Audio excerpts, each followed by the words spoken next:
She sat alone in a cafe, a single candle on a chocolate cake, trying to stay lit, but blowing out again and again. She was the daughter of one of the richest CEOs in the city, but on her 23rd birthday, she had no friends, no family, and nowhere to go. Then, a single dad and his little girl walked up to her table and said four words that would change everything. Can we join you? The little flame kept dying, and so did her smile.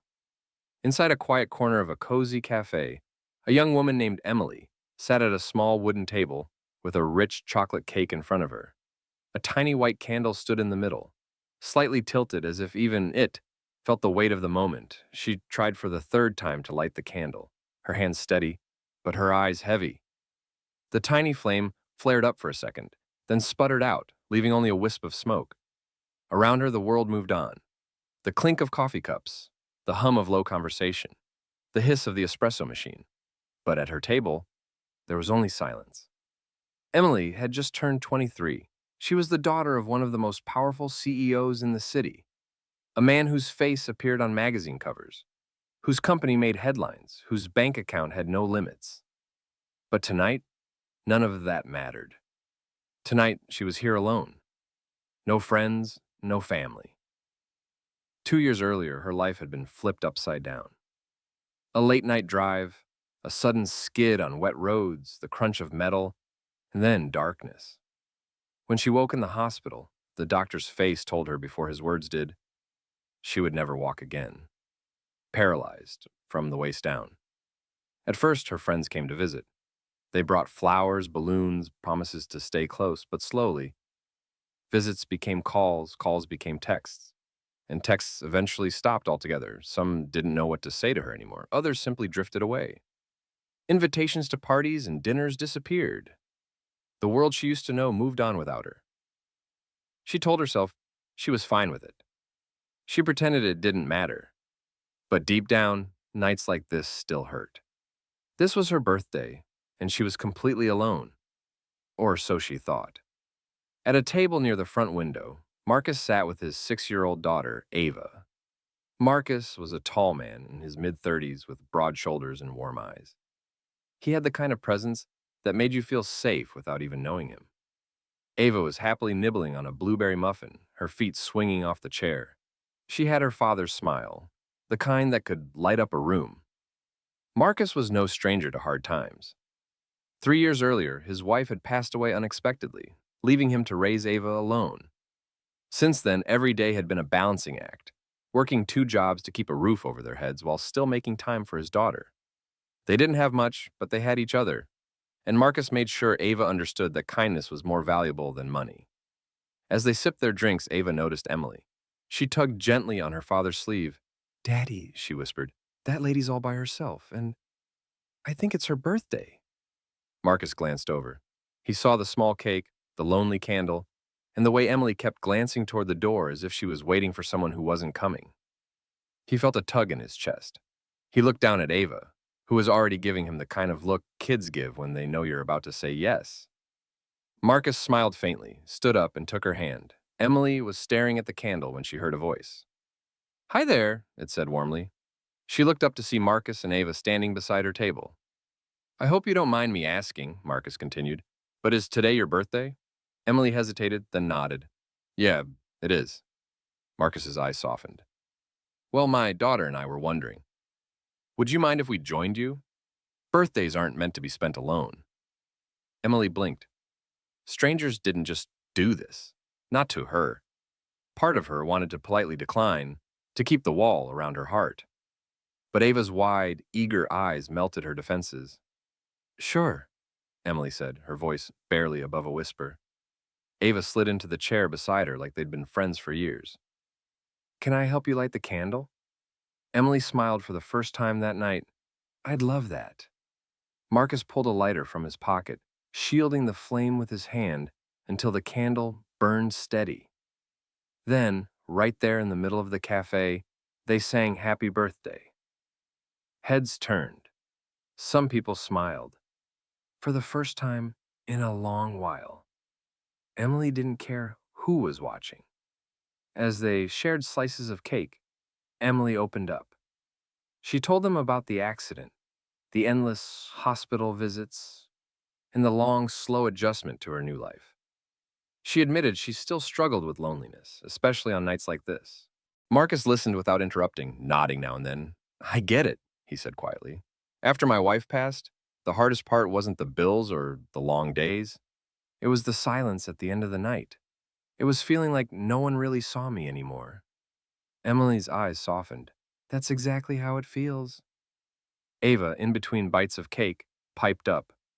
Well, now you're our friend, so you won't have to be alone on your birthday ever again. Emily laughed, but there was a lump in her throat. She hadn't realized how much she needed to hear those words. They talked until the cafe began to close. Before leaving, Marcus pulled a napkin from the table, scribbled something on it, and slid it toward her. That's my number, he said. If you ever want company, for coffee, for cake, or just to talk, you call us. Emily hesitated for a second, then smiled and took it. I will. As they left, Ava turned back and waved. Bye, Emily. Remember, you're our friend now. Emily sat there a moment longer, looking at the half-empty cake. For the first time in years, she didn't feel invisible. And it all happened because one father taught his daughter that kindness isn't something you feel, it's something you do. Sometimes you don't need money, a big gesture, or the perfect words to change someone's day. Sometimes all it takes is the courage to walk up, sit down, and say, "Can we join you?" Because to someone else, that might mean more than you'll ever know. At a table near the window sat Marcus, a tall man in his mid-30s, sipping coffee while his 6-year-old daughter, Ava, enjoyed a warm blueberry muffin. The late afternoon sun streamed through the glass, casting soft, golden light across the small cafe. Marcus leaned back in his chair, taking in the quiet moment. These were rare for him. Life as a single dad didn't leave much space for peaceful afternoons. 3 years earlier, everything had changed when his wife, Jasmine, passed away unexpectedly. Marcus went from being a husband and father to being both parents in the blink of an eye. The grief had been heavy, almost unbearable at times, but Ava was his anchor. He learned how to braid hair, pack school lunches, help with homework, and wipe away tears at bedtime. He also learned how to work 2 jobs to keep the lights on. Life wasn't easy, but they had each other, and Marcus made sure Ava knew that no matter how little they had, there would always be love and time for the two of them. He was halfway through his coffee when Ava's small voice pulled him from his thoughts. Daddy, she said softly, tugging at his sleeve. Why is that lady sitting all alone on her birthday? Marcus frowned slightly. Her birthday? Ava nodded, pointing with her tiny finger toward the corner of the cafe. Look, she has a cake and a candle, but she's just sitting there. Marcus followed her gaze and saw her. A young woman, maybe in her early 20s, sat in front of a small chocolate cake. The single candle in the middle wasn't lit. Her hands were resting in her lap, and every so often she glanced toward the door with a quick, hopeful look, only to lower her eyes again when no one came in. Marcus studied her for a moment. He didn't know her story, but something in her expression hit him hard. He recognized that kind of loneliness, the kind that settles deep into your chest and makes you feel invisible. Ava leaned closer and whispered, She looks sad. We should go talk to her. He smiled faintly. You think so? Yes, Ava said with the innocent certainty only a child could have. Nobody should have to eat birthday cake by themselves. Marcus hesitated for only a moment. He wasn't sure if she'd welcome strangers at her table, but the way she kept staring at the door told him enough. Maybe, just maybe, she needed someone to show up for her. He took a final sip of his coffee, set the cup down, and stood. All right, kiddo, he said, reaching for Ava's hand. She hopped off her chair eagerly, muffin crumbs still on her fingers. They walked slowly toward the young woman's table. She didn't notice them at first. Her attention was on the unlit candle in front of her. But when their shadows fell across her table, she looked up, startled. Hi there, Marcus said with a warm, open smile. I hope you don't mind me asking, but is today your birthday? The woman hesitated, almost as if she wasn't sure whether to answer. Finally, she gave a small nod. Yeah, it is. Marcus gestured toward the empty chairs. Well, my daughter and I were wondering, would you mind if we joined you? Birthdays aren't meant to be spent alone. Her eyes widened slightly, caught between surprise and suspicion. She didn't know these people, but there was no pity in the man's tone, no awkwardness, just genuine kindness. Then her gaze shifted to the little girl beside him. Ava was smiling up at her with bright, expectant eyes. Sure, she said softly. Ava climbed onto the chair beside her as if they'd been friends for years. Can I help you light your candle? She asked. The woman, Emily, let out the smallest laugh. I'd love that. Marcus pulled a lighter from his pocket, shielding the flame with his hand until the candle burned steady. Then Ava, in her clear, cheerful voice, started singing Happy Birthday. Marcus joined in, and soon Emily was smiling for real. A few people in the cafe looked over. Some smiled, some even hummed along. For the first time that day, Emily didn't care who was watching. They shared slices of cake, and slowly Emily began to open up. She told them her name, and then, haltingly, her story. 2 years earlier, a car accident had left her paralyzed from the waist down. At first, her friends visited and called often, but over time, the visits became less frequent. The calls stopped. The invitations disappeared. She hadn't realized how fast people could vanish from your life until they did. Tonight, she had bought herself a small cake, thinking she could celebrate quietly. But the truth was, she had hoped, just a little, that someone would remember. Marcus listened without interrupting, nodding occasionally. I understand, he said finally. After my wife passed, the hardest part wasn't the work or the bills. It was the silence, feeling like no one really saw me anymore. Emily met his eyes, and for a moment, she felt less alone. That's exactly how it feels, she whispered. Ava, her mouth full of cake, swallowed and grinned. Well, now you're our friend. So you won't have to be alone on your birthday ever again. Emily laughed, but her eyes stung with unshed tears. She hadn't realized how much she needed to hear something like that. The three of them sat together until the cafe began to close. They talked about everything from Ava's favorite cartoons to the best pizza place in the city. Emily found herself laughing more than she had in months. When it was time to leave, Marcus tore a piece of paper from his notebook, scribbled down his phone number, and slid it toward her. If you ever want company, for coffee, for cake, or just to talk, give us a call. Emily hesitated for a second, then smiled and took it. I think I will. As they headed toward the door, Ava turned back and waved enthusiastically. Bye, Emily. Don't forget, you're our friend now. Emily sat at her table a moment longer, looking at the half-empty cake in front of her. The candle had burned down to a tiny stump, but its warmth lingered in the air. For the first time in years, she didn't feel invisible. Sometimes kindness comes from the people you expect least. And sometimes all it takes to change someone's day is the courage to walk across the room and say, Can we join you? Emily looked up as the shadow of Marcus and Ava fell across her table. She had been staring at the small chocolate cake for so long, she hadn't even noticed them approach. Her hands were folded in her lap, and the candle in the middle of the cake remained stubbornly unlit. Hi, Marcus said with a warm smile, his voice gentle enough to avoid startling her. I hope you don't mind me saying this, but it looks like today's your birthday. Emily gave a small, shy nod. Yeah, it is. Marcus's gaze shifted to the lonely candle sitting in the frosting. Well, my daughter and I were wondering, could we join you? Birthdays aren't meant to be spent alone. For a second, Emily didn't know how to respond. She had gotten used to keeping her distance from strangers. It was easier than risking awkward pity or questions she didn't want to answer. No one had ever just walked up to her like this. Part of her wanted to say no, to keep the walls around her heart intact.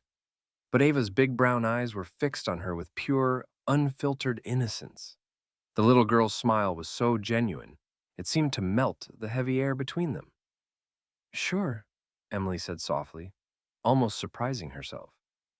Ava slid into the chair beside her, bouncing with the enthusiasm only a 6-year-old could have.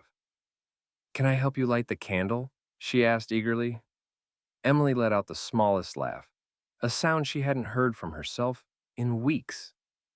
I'd love that. Marcus reached into his jacket pocket and pulled out a small lighter. He cupped his hand around the tiny flame, protecting it from the faint draft of the cafe, until the candle finally glowed steady and warm. Ava grinned. Ready? Emily nodded, and the little girl immediately began to sing Happy Birthday in a bright, clear voice. Marcus joined in a moment later, his deeper tone balancing Ava's sweet melody. They sang right there in the middle of the cafe. Heads turned, a few people smiled, and for the first time in a long while, Emily didn't care who was watching. She felt seen. When the song ended, Ava clapped her hands. Make a wish! Emily closed her eyes. She didn't wish for wealth. Her family already had that. She didn't wish for fame. She had spent her life in the shadow of her father's success. What she wished for was something far simpler, to not feel so invisible. She opened her eyes and blew out the candle. Marcus smiled. So, Emily, he began, what's the story behind this cake? Did you make it yourself? She shook her head. Bought it at the bakery down the street. I told myself it was fine, just a little treat for me, but I guess part of me hoped someone would be here to share it. Marcus nodded knowingly. I get that. It didn't take long before conversation began to flow. Emily told them about the accident 2 years earlier that had left her paralyzed from the waist down. She talked about the months in the hospital, the endless rehab, and how her world had shrunk when friends stopped coming around. She didn't speak bitterly, just honestly, like she'd been carrying the words around for too long.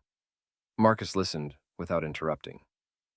When my wife passed away, he said quietly, I thought the hardest part would be raising Ava alone, but it wasn't. The hardest part was the silence. Nights when the house felt too big and I felt invisible. Emily met his gaze, and for a moment, she didn't feel so alone.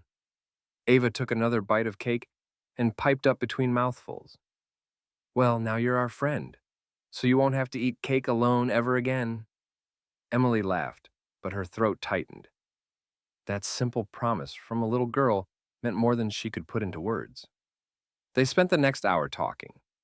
Ava told Emily all about her school, her favorite cartoons, and the puppy she desperately wanted, but Marcus said they couldn't get yet. Emily found herself laughing at the little girl's expressions, her contagious energy cutting through the heaviness she'd been feeling all day. Eventually, the cafe began to thin out. The hum of conversation faded, and the smell of fresh coffee was replaced by the quiet scent of closing time. Marcus glanced at his watch and sighed. I should probably head home.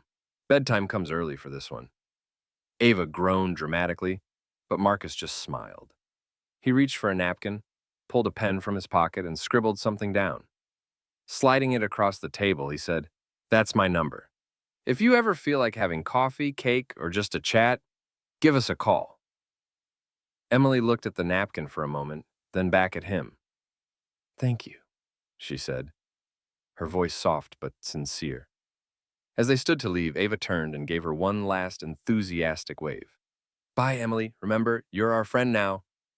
Emily sat there for a moment after they were gone, staring at the half-empty cake in front of her. The candle had melted into a small pool of wax, but its brief light still seemed to linger in the air. For the first time in years, her birthday didn't feel like something to get through. It felt special. It struck her then.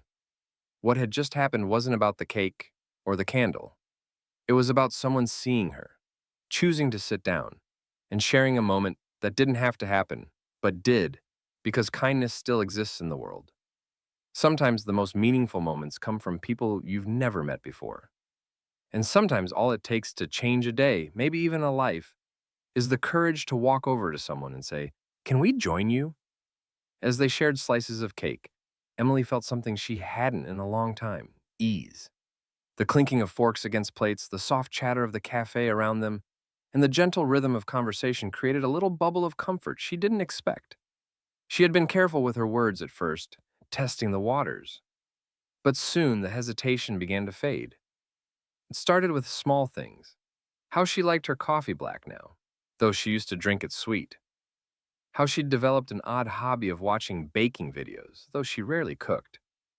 Little details that didn't seem important, until Marcus asked the question that reached past the surface. So, he said gently, what happened, if you don't mind me asking? Emily paused, her fork hovering above her plate. There was no judgment in his voice, no pity, just genuine curiosity, the kind that comes from wanting to understand, not from nosiness. She looked down at the cake, then back up at him.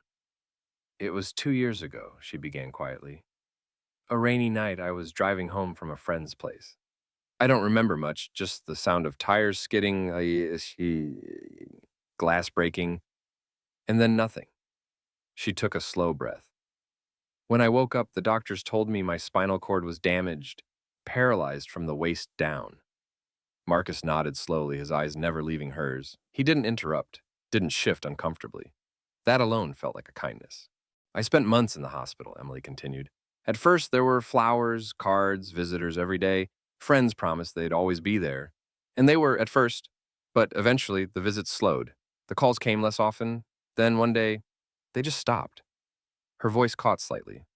"I thought I'd gotten used to being alone. I told myself I was fine, but birthdays—" She gave a faint, almost embarrassed laugh. "Birthdays still hurt." The weight of her words lingered in the air. Ava was quiet now, her small hands wrapped around her fork. Even she seemed to understand that something important had been shared. Marcus leaned back slightly in his chair, nodding with understanding. "I get that," he said. "When my wife passed away, I thought the hardest part would be the money, the schedule, all the practical stuff. But it wasn't. The hardest part was the silence. You go from having someone to talk to every day to just hearing the hum of the fridge at night. It's not just loneliness. It's feeling like no one sees you anymore." Emily met his gaze, her lips parting slightly. "Yes," she said softly. "That's exactly how it feels." Marcus gave a small, almost apologetic smile. "We don't have much, Emily. We really don't. But Ava and I, we've learned that the best moments in life don't come from what you have. They come from who you share them with." Emily felt a small lump form in her throat. She hadn't expected this. A stranger cutting straight to the heart of something she'd been quietly carrying for years. Then Ava, who had been silent for all of 30 seconds, swallowed her bite of cake and grinned widely. "Emily," she said with the absolute conviction only a child could have, "you can be our friend now. Then you'll never have to eat cake alone again." Emily laughed, though it was shaky. The words were so simple, so unpolished, yet they struck something deep inside her. She could feel her eyes sting, but she blinked the tears back. "You know what, Ava? I'd like that very much." Ava nodded, satisfied, and took another forkful of cake, like she'd just solved a major life problem. The conversation turned lighter after that. Emily found herself telling Ava about the time she accidentally dyed her hair green in high school, which sent the little girl into a fit of giggles. Marcus chimed in with his own embarrassing story about showing up to work with mismatched shoes.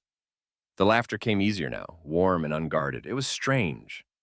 Emily had spent so long guarding herself against new people, afraid of pity or discomfort, that she'd almost forgotten what it felt like to connect without overthinking every word. But here she was, with a father and daughter she had met less than an hour ago, though, feeling more at ease than she had in years. At one point, Ava insisted on drawing Emily a friendship certificate on a napkin. She grabbed a pen from Marcus's pocket and scribbled a wobbly heart in the corner, then wrote in big, crooked letters, "Emily is our friend forever." She slid it across the table proudly. Emily took it like it was the most precious thing in the world. "This is going on my fridge," she promised. Time passed quickly. The light from the window shifted as the sun dipped lower, and the cafe's evening crowd began to drift in. The once quiet room was now filled with the smell of freshly brewed coffee and the sound of new conversations. Still, at their table, it felt like they were in their own little world. Eventually, Marcus glanced at his watch. "We should probably head home," he said. "Somebody's got school in the morning." Ava groaned dramatically. "But we just met Emily." Marcus smiled and reached for a napkin. He wrote down his number in neat, blocky handwriting and slid it toward Emily. "If you ever want company, for coffee, for cake, or just to talk, give us a call." Emily looked at the napkin for a moment before picking it up. "Thank you," she said quietly, but with more weight in her voice than she intended. "I mean it." As they stood to leave, Ava leaned over to give Emily a quick hug. "Bye, Emily. Don't forget, you're our friend now." Emily smiled so hard, Her cheeks hurt. I won't forget. When they walked out the door, the cafe felt a little quieter, a little emptier, but in the best way. She looked down at the cake, now half gone, and at the candle stub sitting in the frosting. For the first time in years, her birthday didn't feel like something to get through. It felt like a memory she'd want to keep. She folded the napkin with Marcus's number carefully and tucked it into her bag. Beside it, she placed Ava's friendship certificate, smoothing out the creases like it was a fragile treasure. It struck her then, what had happened that evening wasn't about cake or candles or even birthdays. It was about being seen, about someone deciding she mattered enough to walk over, sit down, and share their time. Sometimes kindness comes from the people you least expect. And sometimes all it takes to change the way someone feels about the world is a simple invitation. Can we join you? An hour passed in laughter, stories, and the occasional crumb battle between Ava and Emily over the last piece of frosting. Ava was ruthless, her tiny fork darting across the plate like a professional cake thief. But Emily gave as good as she got, pulling the plate toward her side with exaggerated defiance. The cafe slowly emptied as the golden light of late afternoon faded into the deeper hues of early evening. Chairs were stacked in corners. The barista wiped down counters, and the quiet hum of the espresso machine became the only background noise, but none of them noticed. Their little table in the corner felt like its own world, warm, safe, and far from the silence Emily had grown used to. Marcus, leaning back in his chair, let out a soft chuckle.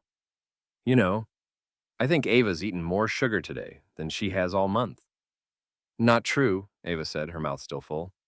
Last week I had 2 cupcakes at school, so technically, this is less. She swallowed triumphantly, as if she had won a debate. Emily laughed, really laughed. Not the polite kind of chuckle you give to be polite, but the kind that warms you from the inside and makes you forget, just for a moment, all the heavy things in your heart. When it was finally time to leave, Marcus reached into his pocket, pulled out a slightly crumpled napkin, and took a pen from his jacket. He scribbled something quickly, then slid it across the table to her. That's my number, he said simply. Next time you feel like having cake, or coffee, or even just a chat, give us a call. Emily looked down at the napkin. The black ink was smudged slightly from his hand, the numbers written in bold, easy strokes. For a second, she hesitated, not because she didn't want to call, but because it had been so long since she'd felt she had the right to. But then she smiled and took it. I think I will. Marcus gave her a nod, the kind that didn't need words to say I mean it. As they walked toward the door, Ava skipped ahead, the bell above the cafe entrance jingling as she pushed it open. Before stepping out, she turned back, her small hands gripping the doorframe. Bye, Emily. Remember, you're our friend now. Emily raised her hand and waved, her smile so wide it almost felt strange on her face after so long. I'll remember, she promised. The door closed, and the sound of their footsteps faded into the street outside. Emily sat there for a moment longer, staring at the half-empty cake in front of her. The candle had burned down to a stub hours ago, leaving a small pool of wax in the frosting. She thought about all the other birthdays she had spent pretending they didn't matter, distracting herself with books or movies, convincing herself she didn't care. But this one was different. She picked up the napkin with Marcus's number, folding it carefully so it wouldn't tear. Then she reached for another napkin, the one Ava had used earlier to sketch a crooked heart and scrawl, in big, uneven letters. Emily is our friend forever. She smoothed it out like it was a fragile piece of art. For the first time in years, she didn't feel invisible. Someone had seen her, really seen her. Not as a CEO's daughter, not as the girl in the wheelchair, just Emily. Her mind drifted to what Marcus had said earlier. The best moments in life don't come from what you have. They come from who you share them with. She realized now that it wasn't just a nice sentiment. It was the truth she'd been missing. A faint laugh escaped her as she imagined Ava storming into the cafe next year, demanding they get the biggest cake they have. The thought was ridiculous. And yet, for the first time in a long while, the idea of the next birthday didn't feel like something to dread. Emily gathered her things slowly, tucking both napkins into her bag like priceless keepsakes. As she wheeled herself toward the door, she passed the counter, where the barista gave her a friendly nod. "Happy birthday," he said. She smiled. "Thanks, it really was." Out on the sidewalk, the evening air was cool, carrying the faint scent of rain on the way. Streetlights flickered on, casting warm pools of light along the pavement.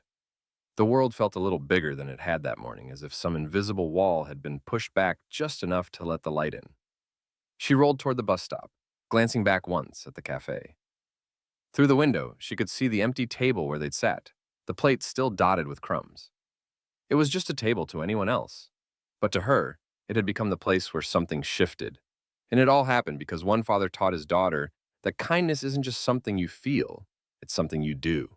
If this story touched your heart, make sure to hit that like button. It really helps more people find these messages of kindness.